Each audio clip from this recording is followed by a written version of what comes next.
Rien ne pourra jamais nous séparer de l'amour donné. Rien ne pourra jamais nous priver de la liberté. Ni le malheur, ni l'inquiétude, ni toute la souffrance qui nous vient d'ailleurs. Aucune faim, aucune misère, ni les dangers que redoutent les veilleurs. Rien ne pourra jamais nous séparer de l'amour donné. Rien ne pourra jamais nous priver de la liberté. Aucune mort, aucune vie, ni la nuée des anges et des esprits. Aucun pouvoir, aucun combat, aucune force d'en haut ou d'en bas. Rien ne pourra jamais nous séparer de l'amour donné. Non, rien ne pourra jamais nous priver de la liberté.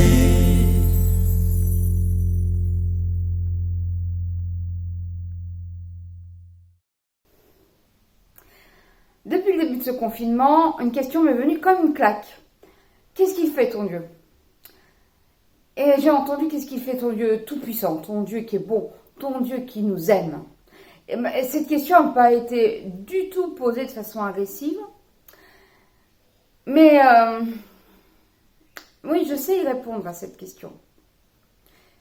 Mais ce qui me pose vraiment question, ce qui me pose vraiment problème, c'est comment répondre à cette question depuis là où moi je suis, en restant fidèle à ce que je crois, en restant fidèle à l'évangile, et que cette réponse puisse être entendable pour la personne qui me la pose. Alors oui, moi je crois que Dieu est tout-puissant. Je crois que Dieu est bon. Et je crois que Dieu est amour, qu'il nous aime.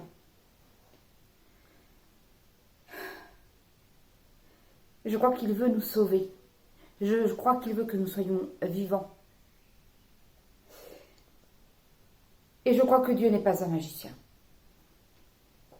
Je crois que Dieu exauce une prière. En tout cas, je crois qu'il en a exaucé certaines. Mais peut-être pas comme je m'y attendais et quand je m'y attendais.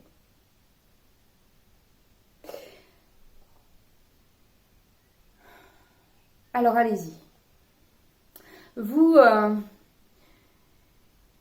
qui ne savez pas comment prier, vous qui avez l'impression que prier c'est du temps perdu, c'est du temps gâché, confiez-moi toutes vos prières, toutes ces prières que vous n'arrivez pas à porter. Et moi, je les porterai. Je suis prête à le faire. Tiens, allons-y. Convoquons un homme qui prie dans les récits bibliques. Si on convoquait Job, Job est un homme qui prie. Job est un homme intègre et droit. Et Job est le paradigme de celui qui souffre alors qu'on ne comprend pas pourquoi il souffre, qui souffre injustement. Il n'a rien fait de mal, il est intègre et droit. Et il perd tout. C'est bien. Ses enfants, sa santé au point que il en arrive à dire « reprends ma vie ». Ouais. Je vais vous inviter à réentendre avec moi un passage du livre de Job où on l'entend se plaindre auprès de Dieu. Donc nous lisons dans le livre de Job, au chapitre 7, les versets 13 à 21. Quand je dis mon lit me consolera, ma couche calmera ma plainte, alors tu me terrifies par des rêves, tu me remplis d'effroi par des visions. Je préférerais être étranglé, la mort plutôt que ces os. Je renonce. Je ne vivrai pas toujours. Laisse-moi. Mes jours s'évaporent. Qu'est-ce que l'homme? Pour que tu en fasses tant de cas, pour que tu te soucies de lui, que tu t'occupes de lui chaque matin, que tu l'éprouves à chaque instant. Quand cesseras-tu d'avoir le regard sur moi? Quand me laisseras-tu le temps d'avaler ma salive? Si j'ai péché, qu'ai-je pu te faire, gardien des humains? Pourquoi m'as-tu pris pour cible? En quoi te suis-je à charge? Que ne pardonnes-tu pas ma transgression? Que ne laisses-tu passer ma faute? Car maintenant, je vais me coucher dans la poussière, tu me chercheras, et je ne serai plus.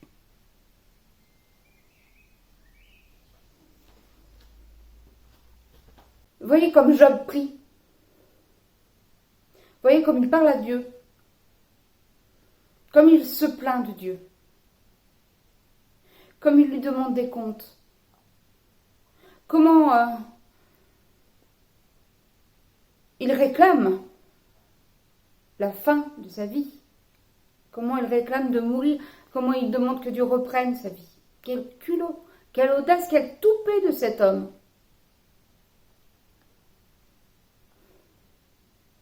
Comme chacun d'entre nous pourrait à son tour, en parlant à Dieu, se plaindre de lui, se plaindre de ce qu'il fait ou de ce qu'il ne fait pas, se plaindre de ce qu'on ne comprend pas. Voyez comme Job parle à Dieu avec une grande liberté, liberté de ton et liberté de contenu, comme nous pourrions le faire, car ce n'est pas un péché.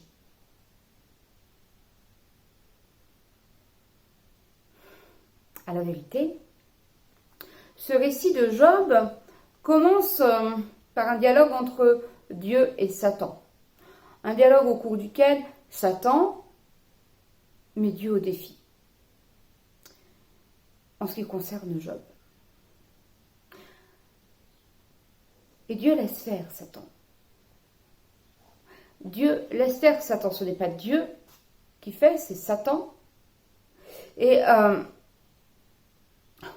Dieu laisse faire parce qu'il a confiance en Job. Il sait que Job est un homme intègre et droit.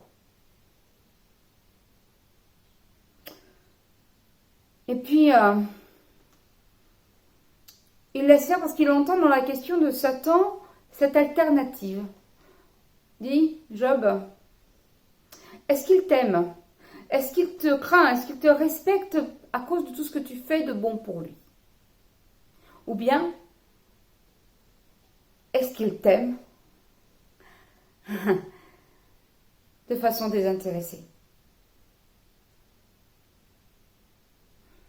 Et moi? Est-ce que j'aime Dieu de façon désintéressée?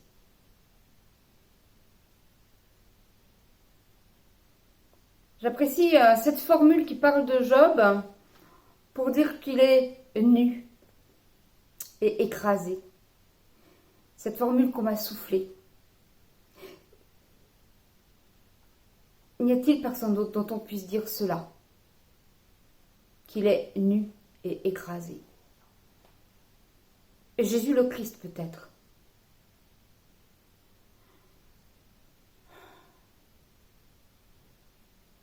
Job, comme Jésus, nu et écrasé. Job, comme Jésus, qui ne se prive pas de se plaindre auprès de Dieu. Ce Jésus sur la croix, qui dit, mon Dieu, pourquoi m'as-tu abandonné? Job, comme Jésus, allant jusqu'au bout.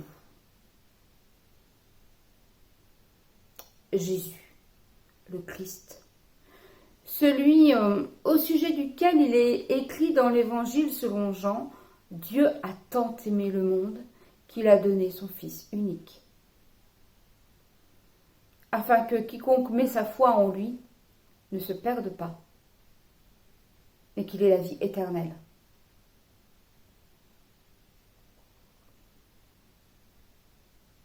Voilà ce que je crois. Dieu ne veut pas que Job meure. Dieu ne veut pas que Job souffre. Dieu ne veut pas qu'aucun d'entre nous souffre. Il ne veut pas qu'aucun d'entre nous meure dans d'atroces souffrances.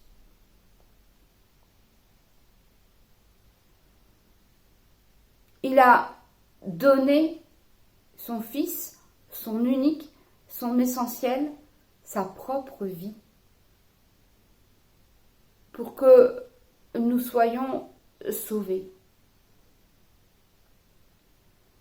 Ce n'est pas sa volonté que nous souffrions comme certains souffrent aujourd'hui.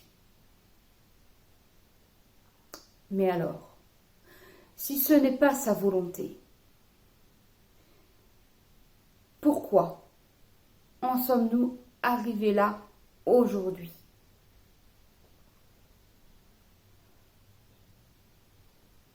Je veux bien répondre à cette question devant vous dès dimanche prochain, si vous le permettez.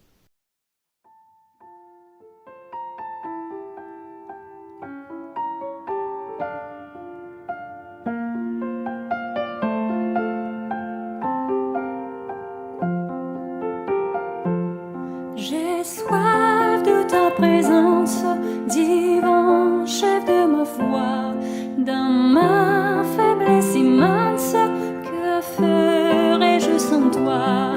Chaque jour, à chaque heure, oh j'ai besoin de toi.